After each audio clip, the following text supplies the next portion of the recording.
So one of the interesting discussions that comes up a lot of times with AI is around risk. And usually when people think of risk in AI, they're thinking about what if something terrible happens, right? So we do something with AI and we make a mistake and we lose our business, right? So we had the example before of like a CEO's performance review showing up because of AI. That's a real concern. So it makes sense that companies are concerned about this. But I think there's another type of risk that's out there that could be even deadlier, even though it's harder to spot, right? And it's not quite what you think. And it's almost the way to describe it is not taking enough of a swing at the bat, right? So AI is this major transformational technology. It's something that can unlock orders of magnitude of value. And yet, when you look around at a lot of what people are doing with AI, it's almost like when you go back to the early days of the web. So Exactly. one of our first clients that we went to, because I guess we were young and foolish, right? And they were a catalog company, and they said, at the time, this was early 1997. At the time, when you went to companies that were putting people on the web, they would say, Yeah. well, if your catalog company, for 5 products, it cost X dollars, and for 7 products, it's Y dollars, right? But we have a special, like if you want to do 10 products, we can do so many, right? And I remember this discussion when the CEO of this company was 𝐓𝐡𝐞, looked at us and said, well, we have 27,000 products. Can you do that? What did we say, Raj? We're like, yeah, we can figure that out. And the problem was, right, that all of these products were in an Adobe Illustrator catalog Yep. and it needed to be extracted. And we were like, is that going to add value? Yeah, I think it's going to add value. And that was the answer. Was it wasn't about, can you put the downloadable PDF out on the website and customers come in, but can you actually create an e-commerce platform by extracting all of this content and getting it out there? And I think that's the same. You look at the use cases. This is what we talked about last time with the problem with the thousand flowers blooming, right? People are enamored with generative AI, and the types of use cases that they're sticking out there is, hey, I can send out a congratulatory email to all my project team members when they finish a project, and the AI will write the email for me. I mean, these are actual use cases that people are putting out there. That's not going to create value for the organization. Where the value is going to come from is literally from looking at your processes, your most complicated processes, and then saying, what if I had 1,000 people that could be helping this one person with their role in that process? And then reimagining the process, not by saying, hey, I have this one little thing in my day that takes up time. Let me just automate that using AI. Yeah, and this isn't. I know it can feel like a crawl, walk, run process, right? Hey, we're using AI. But when I go back to, again, with that time frame in the web, a lot of companies were putting their websites out there and putting, like, for catalog companies. So some of 𝐓𝐿COM's competitors, you could download their latest catalog off of the web. And meanwhile, about 3 months after we first talked with 𝐓𝐿COM and told them, sure, we'll do it, they had a website that looked a lot like Amazon, that you could search any one of their products, put it into a shopping cart and buy that online. Now, Yeah. those are fundamentally different. And I think that if you don't, if either you're going to play with AI or you're not going to play with AI. I think it's very dangerous to pretend like you're playing with AI, kind of Right. in I think that's the key. right? Because That's the because key. that's got a lot of risk associated with it. If your competitors are really going into AI and you're just skimming the surface, you're not making the progress you need to make.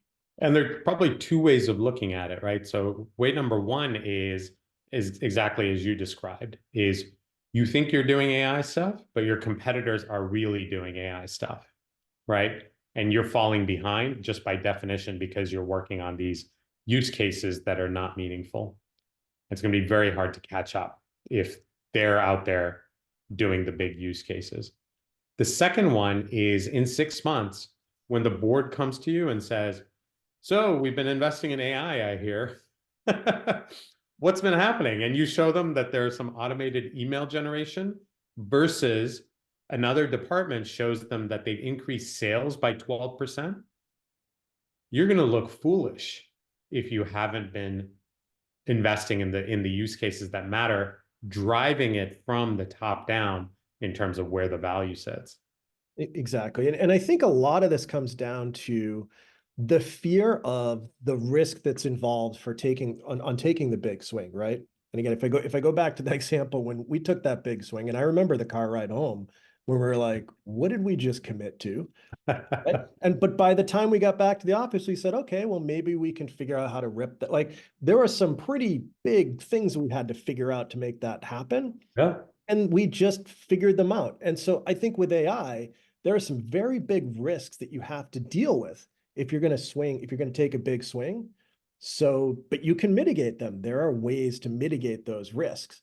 Yeah. And that's the way to do it. And I think you have to, we keep coming back to this, right? Is that there is this do nothing scenario where you just kind of sit back and see what's going on and then maybe make the move. That's very complicated because if you do nothing or you just use the basic stuff, right? Like Microsoft Copilot. So it's the basic stuff that's going to come prepackaged with your vendor software. That's not creating any competitive advantage for you, right? Just because you're using AI, but everybody else has Microsoft Teams with AI on it. You're not anything differentiated from a competitive. Yeah, so this is the insight, right? When the web came out in 95, by 1986, millions of businesses were quote unquote on the web doing absolutely nothing.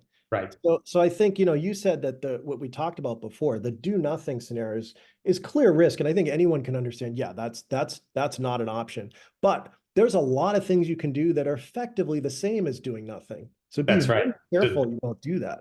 That's the second bucket, which is the 1,000 flowers blooming, right? Let's automate some emails. Let's, let the salespeople's meeting notes be automatically generated so that they're not having to type stuff into Salesforce. Those are fine, but they're not actually using AI for anything useful to transform anything. And they're not building the muscle that you need to transform things, even though you might think they are. They're just wasting money. And ultimately, if those things don't create value in 6 months, people are going to be looking at you saying, okay, what have we accomplished with 6 months of AI effort? Yeah. But then the third is where the value is going to be, right? Is really looking to redesign the way that your business's key drivers, the way that those things work. And how do you do that with AI? Using just a structured methodology that anybody in your organization, if they're given that methodology, they can do it. You don't need some fancy schmancy consulting, to come in and help you on that, or you don't need any fancy technology.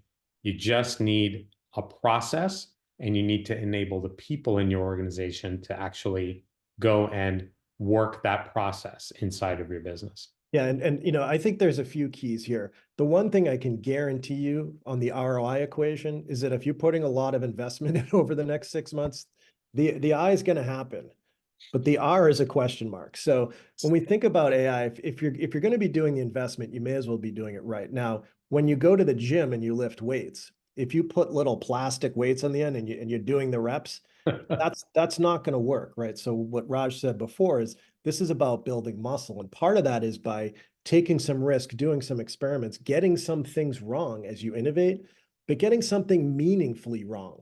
Right. Because then that might get you into something else. Like there's a really interesting thing when you look at any new medium that's come along.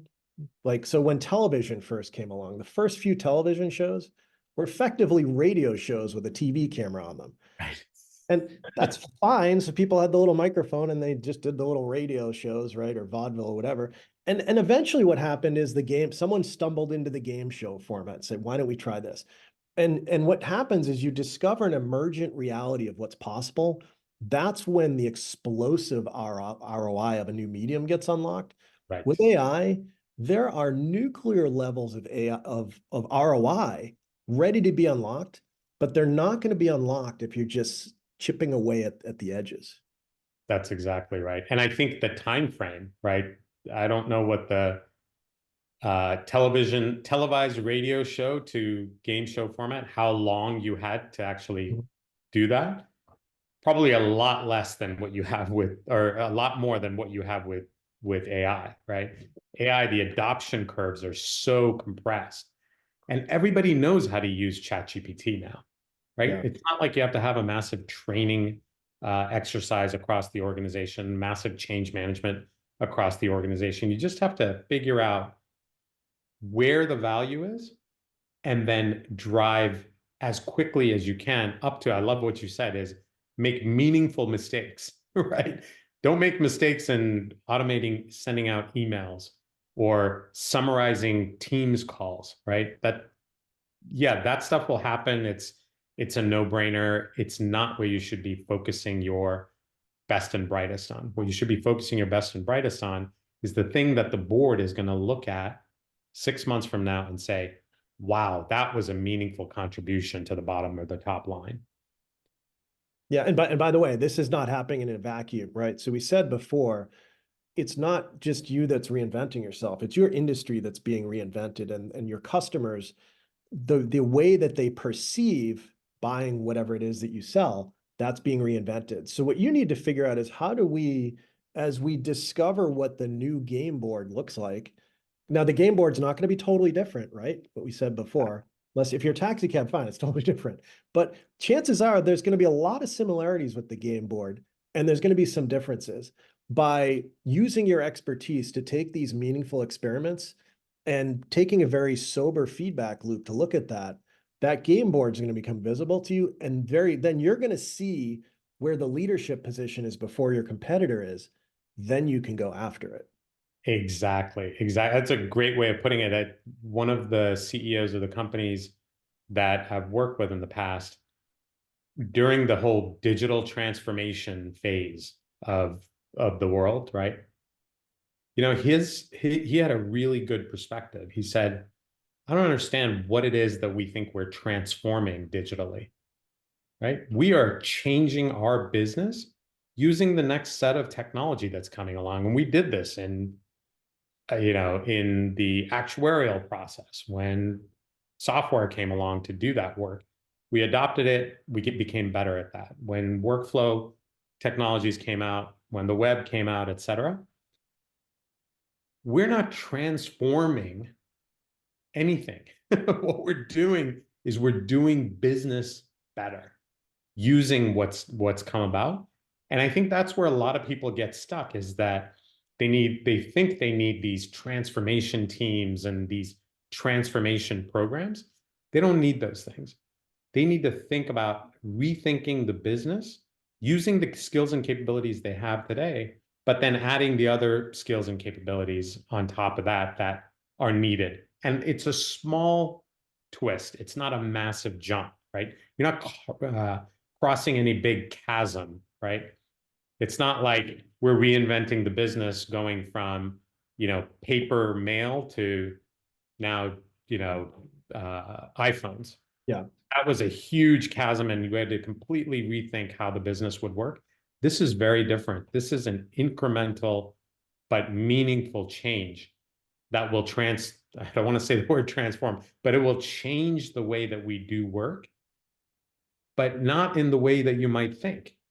Yeah. It will change the way you do work in enabling your people to be more effective at their jobs. Yeah. So I think a really key insight here, right, is that so if your company's been around for 10 years, 20 years, 30 years, 50 years, however, right, Yeah. there's an astonishing amount of subject matter expertise in your company. Now, the two mistakes you can make are to overvalue that and say, well, that's good enough and we can just coast and get through the next thing.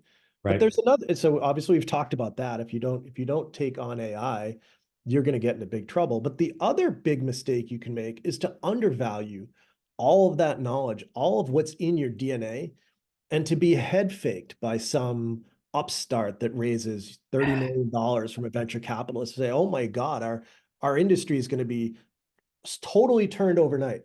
If you really think of the three players that are happening here, right? There's the customer, right? And they're trying to figure out the world too. There's you and your subject matter expertise. And now there's this new AI paradigm. And you need to be the leader that helps figure out how to take that new AI paradigm and transform the way that your customer interacts in the world. Right. And let's get into a couple of use cases, and maybe next time we can go through go through some of the interfaces that our clients have built around AI that are being really successful. But we'll take let's take the sales and new business process inside of either a wealth manager or a life insurance company, right?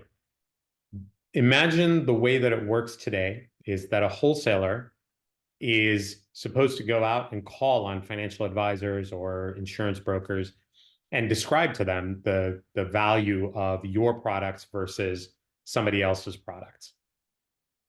The way it works today is it's a traditional sales process, right? There's not a huge amount of prioritization. There's not a huge amount of transparency into why they should be calling on X agent versus Y financial advisor. And what should they say to them in those cases, right? Why should this specific individual, why should they go talk to them about a certain product? Now, that's the way that wholesaling works today. The leaders who are using generative AI are actually approaching it very differently. What they're saying, instead of just saying, let me use AI to sum up the meeting notes, or let me use AI to send out an email to the agent that's customized to them. They're doing that stuff, but that's commodity. Yeah. What they're doing is saying, give me a dashboard that opens up in the morning, and I can look at that and say, here's my prioritized list of customers or agents or advisors that I'm going to call on. And it tells them why they should call on that person. And it tells them what they should say and why they should say it. So you can imagine that this person has consistently been selling this type of product, this type of IUL product. And over the past 6 weeks, we've noticed that they're not asking for those quotes anymore. Wonder why that is, right? And then come up with a set of potential interventions that would be meaningful to that specific agent or financial advisor, so that when I do call on them, there's something meaningful that I have to say. That is a very different approach, right? Now, when you look at that approach, you say, wow, that really enables the advisor. Now let's talk about prioritizing also based on if you were to call on this financial advisor and they were to buy the type of product that we're recommending, how much commission would you get? Right? And how much closer does that get you to your quota for the year? All of a sudden, you've got all of these motivations that are built into the salesperson being made transparent through the AI. Yeah. And the ideas didn't come from any fancy, sales leader training company. They came from the people inside the organization who said, well, why would somebody use this? Well, first of all, it makes their job easier and prioritizes who they should call on. Great. What they should say. Great. Why they should say it. Great. But then what if, right? You can start asking those what ifs. What if they had 1,000 people who could analyze the situation and come and tell you, okay, this is the commission that you would get if they bought this product. This is the commission you get if they bought this product. Now, all of a sudden, the salespeople are all over that dashboard and they're getting massive value from it. So there's a really interesting insight here, right? Because when you were talking at first, I could just picture someone viewing this and being like, oh my God, we don't have data scientists or rocket scientists or whatever you need to do. Like, obviously, I want this insight. Rocket surgeons, I think it's rocket surgeons, right? Obviously, I want this insight that you're telling me about. Tell me exactly who to call because they're ready to go and they're going to say yes. But I think the second point's really interesting too, is that what you're saying is that when you designed this, it's not about, we're at the point now where it's not about a room full of data scientists trying to scour through and find these weird correlation patterns. Really, the pattern can be, what if we had 1,000 admins for every salesperson Yep. who every night it's like putting together this presidential daily brief. Every night Right. they were like camping out at every one of the potential prospects' businesses, looking at them and monitoring everything about them and monitoring their behavior and monitoring their use or lack of use of something. Yep. So what if we had that 1,000 people? What would they give to the sales rep at the end of each day? Now Exactly. all you're saying is, what if you can make those 1,000 people happen virtually through AI? That's exactly right. That's exactly right. And there are other things that you look at is once they did that, then they said, you know what, we have this portal that's got all the information about all our products, and financial advisors come to that portal to do research, et cetera, before they decide that they're going to talk to a wholesaler. They said, what if we could actually analyze what each individual is doing on that portal? So if they have interest in a specific product, we bring that in and we use that as part of our scoring mechanism of how to prioritize who to call on, right? So if somebody's never sold this type of product before, and all of a sudden we see them researching that on the portal, let's figure out what they're actually looking for and help them with that case, right? And one of the cases that came up was a big premium financing case, which is something that that advisor wasn't doing on a regular basis. And they were out there researching how to do premium financing with certain products. And when the wholesaler called on them, it ended up being a very large case that the company was able to help that agent through the process because the agent wasn't an expert in premium financing, and the company actually put premium financing experts on that case to get that done. And it was a very large case. So those are the types of things that have massive value. And it's exactly the way that you described it is how do you think about where to create that massive value? You're not talking about robotic drones flying to the financial advisor and dropping leaflets or dropping digital content on them about certain products. You're talking about the way that you did business before, but better. Yeah. And let's just start there because that's where there's a massive, I mean, when you're talking about large cases or you're talking about, we can get into the P&C claims part as well. But when you're talking about large cases, you're talking about large claims, and you can really make the quality of that thing better. That's transformative to your business, but not a big transformation. Yeah, and so I think there's a bunch to unpack here, right? And we started talking about like how you have to build your muscle strength. You have to get in the game, but really get in the game. You can't pretend to get in the game. Yeah. But okay, but once you get in the game, what happens? And it's like imagine you're climbing this mountain. So we keep talking about the thing you want to get to is the emergent standard. Like, what does the new world look like? But the way you get there is one peak at a time of the bigger mountain, right? So as you get in the game, right? So we talked about that you're going to use your existing expertise to imagine what would this if we had 1,000 admins or research assistants for the sales guy, what would they present him? Then what's going to happen is once he looks at that, he's like, great, but what about this too? And what happens is we've talked before about how critical instrumentation is to getting transformation to happen. So what happens is as you go through this process, you realize that, geez, if we just put these little probes in here, suddenly those 1,000 AI agents that we have out there can become much more efficient and it can now go up to another level. Right. So what happens is we discover something new just from brute force from an AI perspective. And then we discover, geez, if we only knew something else, we could get something more. We instrument and then we rinse and repeat this process. And now we're climbing a real mountain. We're not declaring little, 1,000-flower bloom, little micro victories, because we know, that's not going to fly.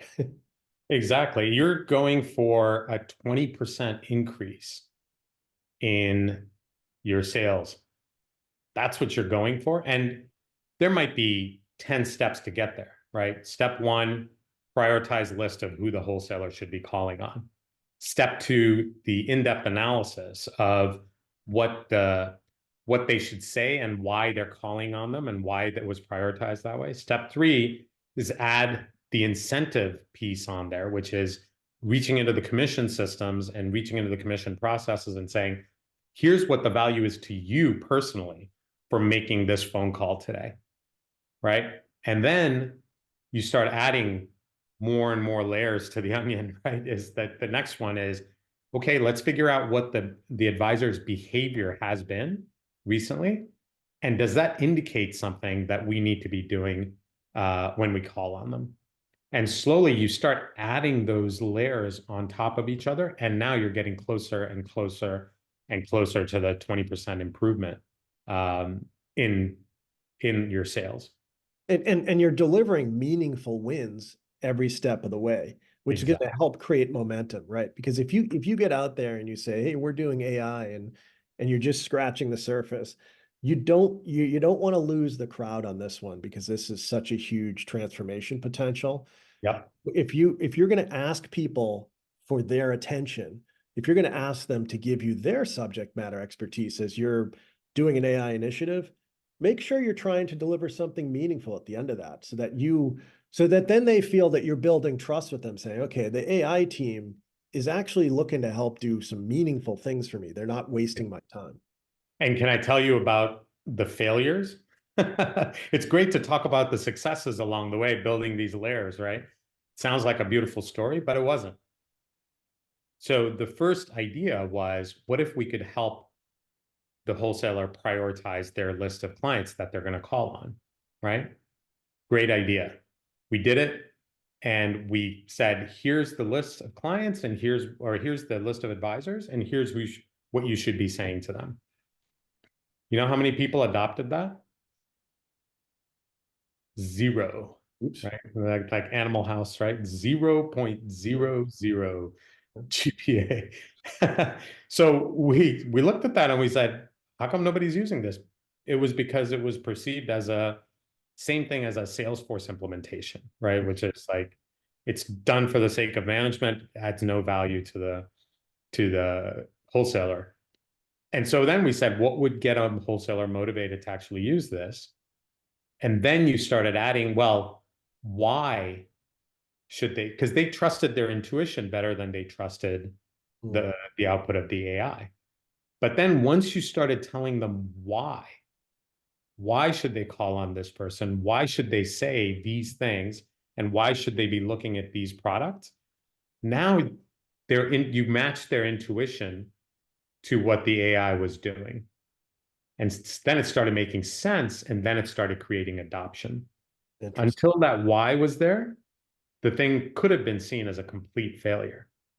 And the people who came up with that were not some external analyst people. They were people in the sales process who said, why isn't it getting adopted? Well, if it were me, and I used to be a wholesaler, I trust my intuition about who to talk. And that's how it evolved, right? And then the idea came up of, what if we put the commission on there? Yeah. Great. Let's go in and put that in, see what happens. And that was the crux of how this thing became successful. There are wins, and then there's losses and wins and losses.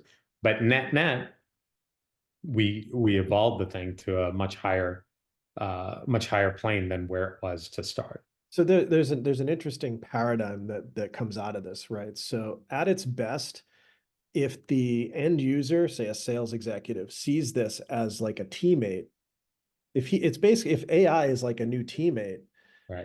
That's how a relationship can be. It's a collaborative relationship that can begin that way. If it's seen as just some stupid IT initiative where you're just being given this arbitrary, noisy list, and these are the 100 you should call with no reasoning, then it's like, well, I'm not going to trust some weird computer system. If it's transparent about the why, what's interesting now, that sales rep can look at this and agree and disagree with some of the decisions. That's right. And both are really important, because some of them he's surprised. Oh, I wouldn't have thought about that, but I like your reasoning and I disagree with this one, and that's okay. So it's not being forced down his throat. It's being told, hey, here's some insight. Would you like more insight? So you're being drawn in. It's not being pushed on you. And I'll tell you another client, there's so many dimensions to this, right? And the dimensions to this, you would never imagine writing all the requirements for this on day one. It's really as people use it and you've got the people feeding back into it. That's where and you've instrumented it, right?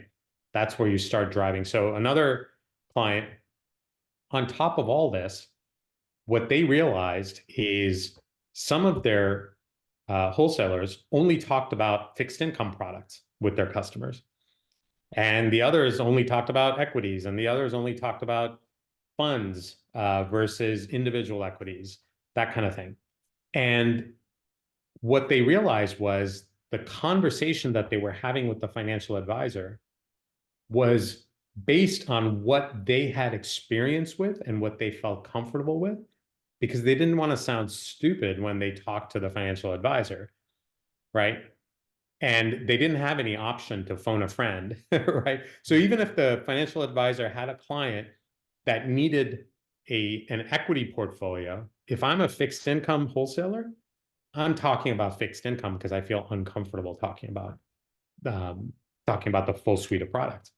So their idea was, what if we could enable the wholesaler with an assistant that would be able to engage on content that was outside of that individual's domain of expertise?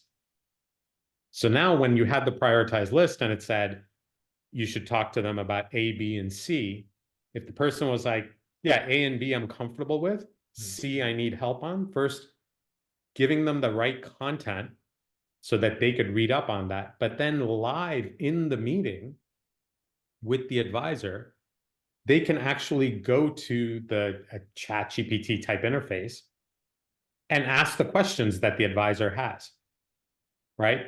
To initially have that conversation. Now, if they get deep into it, then there's always the ability to call somebody who's an expert in that topic. But that was a massive game changer. So now you've got, think about this, right? You've got a person who's only comfortable talking about fixed income products. They now, at least 20% more of the time, they're not going to talk about it evenly still, right? But at least 20% more of the time, they're talking about the thing that matters to the advisor most versus the expertise they have.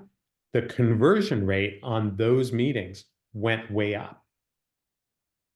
So it's just little things like that that you'll see. And next, let's walk through the demos of those. Well, but I think this is interesting too, because what happens is, if an advisor has 20 years expertise, let's say fixed income, and now suddenly he knows when the client's talking, this is equities is something to look into, but I'm going to sound like an idiot if I even start to talk about equities, right? And so I avoid it. So I stay in my stovepipe and I never expand. Yeah. What's interesting is that there's a way to, in the perfect world, layer the expertise tree so that just by saying, hey, there's something that's a little outside of what I do directly, but this is what I could tell you about it. A, B, and C. Here's why it's really interesting. Do you want to know more? Yes. Okay, great. Now I'm going to we're going to extend the team and pull an expert in to do that. Now, if AI can help streamline that process, like I think of one of my primary care physicians years ago, also happened to be pretty good at dermatology. So he wasn't a dermatologist, right? He was like an almost dermatologist too, right? And that made my experience so much better on the dermatology front, because rather than having to go get a dermatology appointment for something, he could take me far enough along the path and say, okay, now go to see a dermatologist. He didn't have to become all the way down the, blessed expertise in that discipline to help guide me in the right direction. That's right. And if we layer the steps right, this is what AI can help enable, is give this, this rep who's got 20 years in fixed, the ability to see what equities is, understand it and say, okay, yes, that's useful or not useful. And once he knows it's useful, how to start bringing in more resources in a way that the client looks at him and says, wow, you're my like, thank God you're helping me. You're an advisor. Yeah, you're the quarterback, right? You don't need to be able to run the ball. What we are going to do, although lately our quarterbacks have been amazing at running the ball. You look at Super Bowl. But you don't need to be able to run the ball. There is this ChatGPT interface that you have that, by the way, your competitors don't have, right? Because these advisors are meeting with wholesalers from all the different financial houses continuously. And you have this interface that enables me to ask any questions about my clients. And then based on what the conversation that we have, it actually pops up who the expert is in the firm, that if we want to go to the next step, who the expert is on that set of topics that we should be talking to. And let's get that person on the phone. And now you change that interaction. Yeah, by the way, this models the behavior of how people buy things in the current world. So, right, the people don't like to be sold and told this is what you do. People love to buy. Buying is a step-by-step process where you dip your toe in the water, you like it, you go a little further, you go a little further, you get more information. So that's what we're saying is like, if we can instrument AI to help drive this process in a way that 5 years ago would have been insanely cost prohibitive. Yes. The only way to do this would be to have all these expertise at your firm and have them constantly telling you. And I mean, it'd be insane. Yeah. Or even think about even using AI 5 years ago would have been very, very difficult with all the data cleaning and all this stuff, because we were talking about machine learning at that point. Yep. With generative AI, all of this stuff is now made possible, right? If you execute it correctly. Yeah, and I think what's really exciting, an exciting way to bring it home is that 5 or 10 years ago, AI was data scientists, right? So when you thought about AI, you had 10 data scientists and a subject matter expert. And every once in a while, the subject matter expert would say what needs to be said, and the data scientists would all roll their eyes and like nothing got done. Right. That's how that, because the subject matter expert would throw some common sense idea out there and, oh, that's much more complicated than that, right? And by the way, the data scientists spent all their time cleaning the data. Exactly. That's literally like data scientists were not doing data science. They were doing data analyst or, data cleanup work. It was some sort of religious practice, right? Where they were just doing the religious rituals all day long.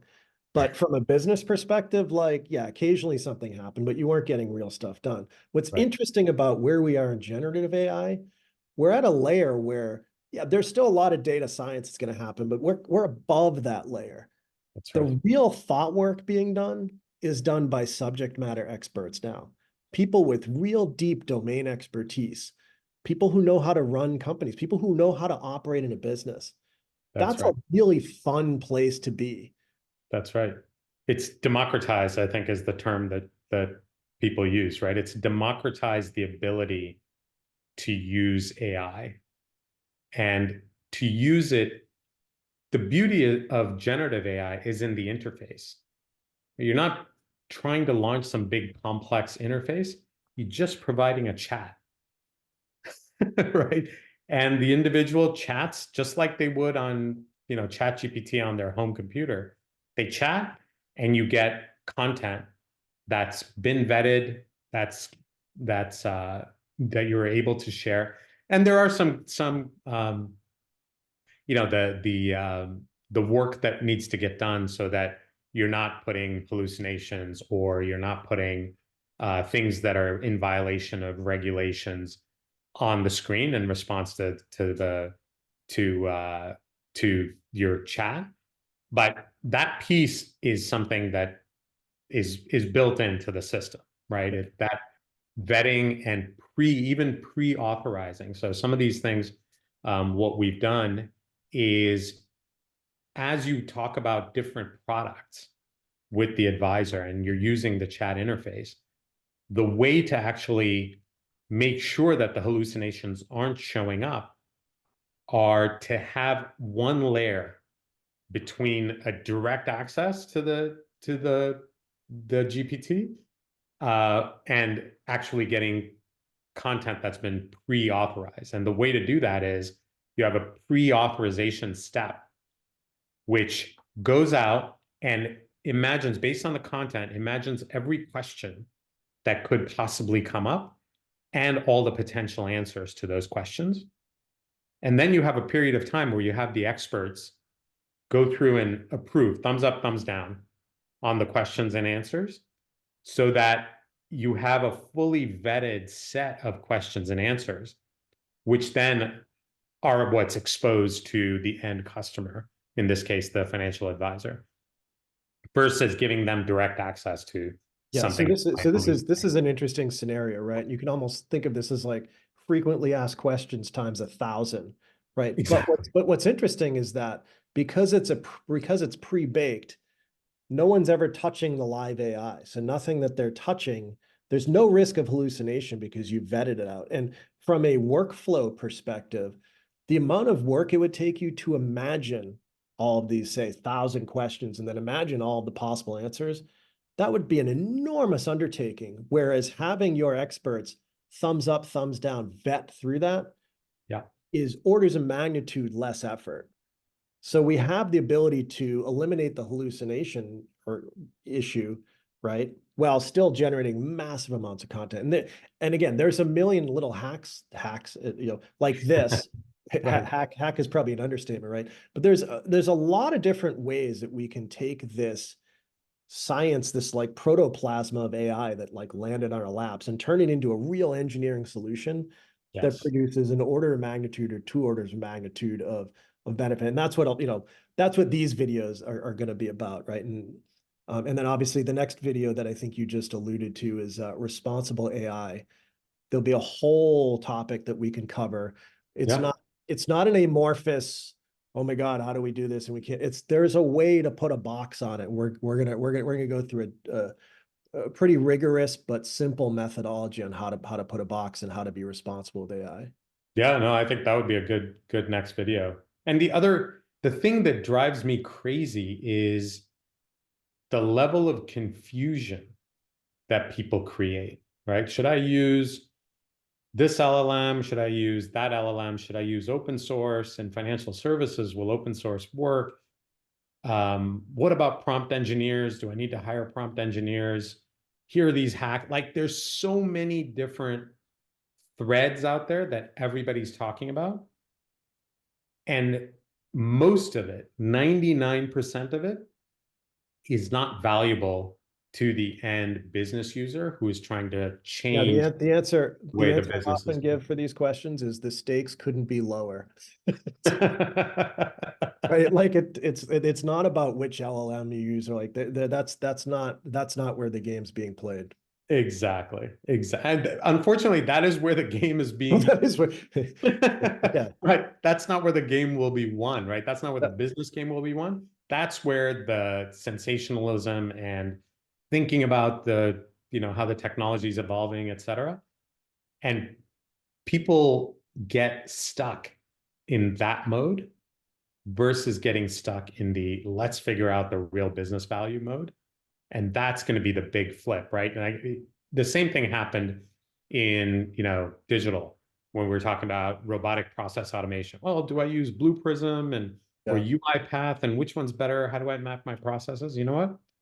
Let's just go over here and let's rethink how our accounts receivable process can be redesigned using robotics. Yeah. And by the way, Where's where the value lies. the same thing happened in the web, where there was like, oh, we've just got to let this agency tell us like which hue of orange is going to make us convey strength, right? And meanwhile, you're sitting there with expertise and say, I'm like sitting on the bench, and Yeah, there's this like incredible game going on. I think what we're, if there's one takeaway from this video, what we're saying is that the game is like, it's your turn to get on the field. This yeah, isn't about the data scientists. This isn't about webmasters. This isn't about the people that know the tools. You're the one that can play the tools now because you're the one who understands how the business works. So the ball's in your court. If you choose to get onto the court and that's play right. with it, you'll realize that this is going to feel pretty comfortable to you when you start playing with it. This isn't going to be someone else gating your ability to play the game. This is That's going right. to be you playing the game. That's right. That's right. So I love it. awesome. Hey, Raj, this is awesome discussion. And Yeah, it was fun again. yeah, we'll keep it going.